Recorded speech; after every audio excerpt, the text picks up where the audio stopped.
Hello everyone and welcome back to the Robert McCormack match review for Man United games. This week we've just beaten Wolves 1-0 at Molineux. Very happy with the result, obviously. Thought it was actually, I wasn't too worried despite the obvious fact that we wasn't that good and Wolves played well in long periods.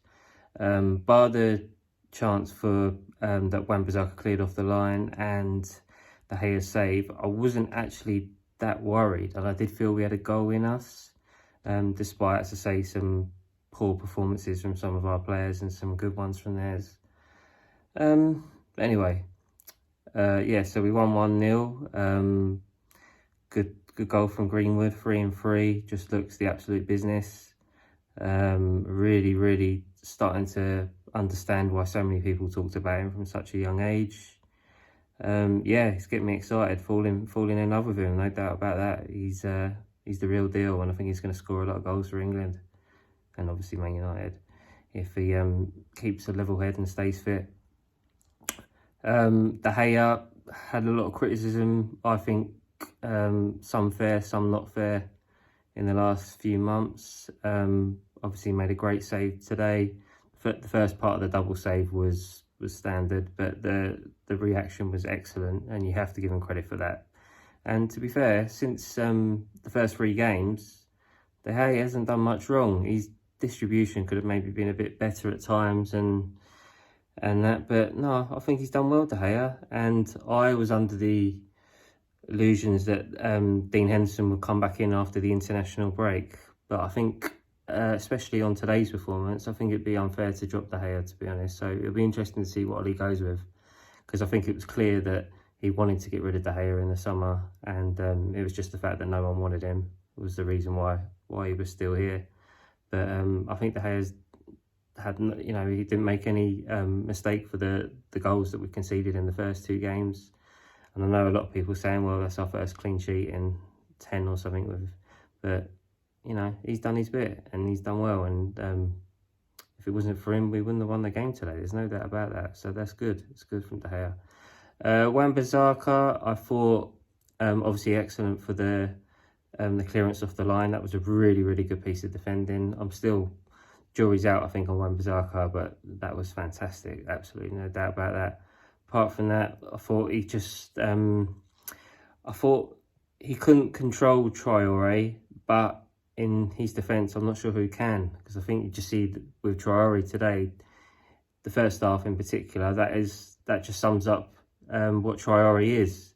He's the best player on the pitch at times in terms of his performance, but no end product, and that's why he's never going to be a world-class player, or it looks that way anyway. Because at times he's breathtaking and he's unplayable at times. There's no doubt about that. He's so strong, he's so quick. Like obviously Dan James is a very quick player for us, but the strength to go with that with Traoré is just hard to cope with. And he left a lot of our players for dead in the first half. However, his end product is so poor, and maybe that's why Barcelona let him go or something, because he needs to improve on that.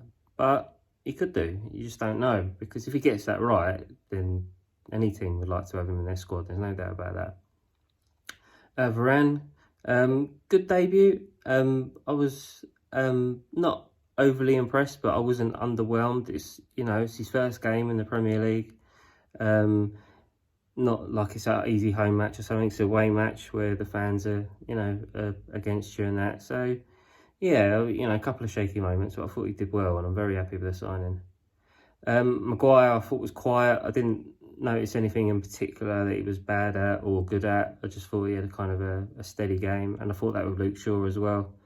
I thought Luke Shaw did well for the challenge in the second half, where he ended up going down for a bit, and we tried. I thought he stuck in there well. But in terms of his actual, game as a whole, wasn't either way. It was just an average game. He didn't do anything special, didn't do anything terrible. Fred, I think everyone knows, was very poor today. His passing's terrible. And the fact that he got beat so easily, okay, I'll give him some leeway on some of the Traore ones, not all of them, but you know, Traore's going to leave anyone for dead at some point. But it was just constant, and he needs to be taking these people out, even if he gets the yellow card and stuff at some point. Not, you know, not after 10 seconds, but yeah, he's a bit of a worry, Fred. However, I'm a believer that I don't think he's going to be in the team when everyone's fit, except for possibly in the big games, where I actually think, despite what people say, I think him and McTominay do the right thing in the big games, in terms of, you know, we can see that by our away record and a lot of our clean sheets in the big games. So, but no, when you're playing against the lesser teams, you just don't want Fred on the pitch, and I don't think he will be when everyone's fit. I think it's going to be McTominay and possibly Pogba to get him in the team. I'm going to come on to Pogba now, though, because despite what I've just said, I think it showed kind of today why Pogba doesn't really work in the midfield too. There's a bit of a myth going around, particularly on social media, that he should be in the midfield too. He doesn't play in the midfield too, not for France. People think that he played in midfield too for France. They're playing with a three. And before, when in the World Cup, they said, well, yeah, he does play in a two, and Matuidi was left wing.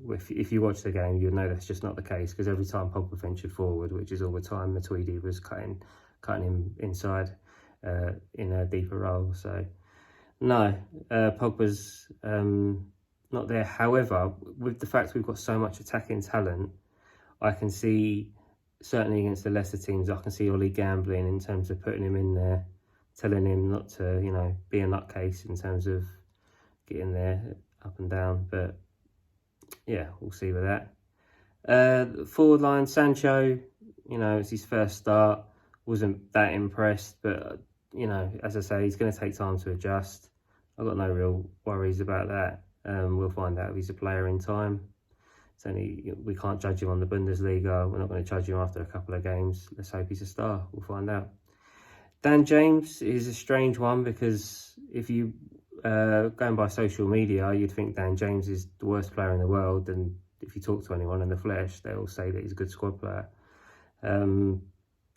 I thought Dan James didn't have a great game or anything today, but I thought he done no worse than anyone else. You couldn't tell me that Sancho did anything that James didn't do, apart from the fact that James wins the ball back, and if you go and look at the stats, that'll tell you that. He didn't do anything great going forward at all, but he works hard, and when no one's doing anything going forward, to me that stands out. So again, I saw that today, and he broke up a couple of their plays, so I was quite happy with Dan James. There's obviously better players than him going forward, there's no doubt about that. And again, he's another one I don't think will be in the team when everyone's fit, but he has his uses, and there'll definitely be games with Dan James, times where you need Dan James. So yeah, I'm happy with him. Bruno, waste of time today. Mine's got to sort that out. Bad attitude, but you know, we can't really knock him because he's done so well since he's come in. But yeah, when Ronaldo's there, I'm sure Ronaldo will drill some of that into him. And Greenwood, I thought he had a brilliant shot in the first half that the keeper saved, although they didn't get the corner. Done well for the goal, and the boy is just going to get better. Definitely, no doubt about that. Okay, yeah, so look, great win, 7 points out of 9 going in the international break. A lot of first teamers to come back, McTominay, Rashford, someone called Ronaldo, I'm not sure you've heard of him, possibly Henderson. So yeah, I'm very, very happy. Look, we weren't great today, everyone knows that, but champions don't always win playing well, and you know, people seem to forget, you know, Chelsea got played off the pitch and got beat there last year, but because it's Man United, you know, it's all, you know, Ollie's got to get a sack and all this nonsense. But yeah, all right, well, thank you for watching, and yeah, it'll be 2 weeks now because of the international break, but I'll be look forward to doing the Newcastle review and the main man's return. See you later, bye.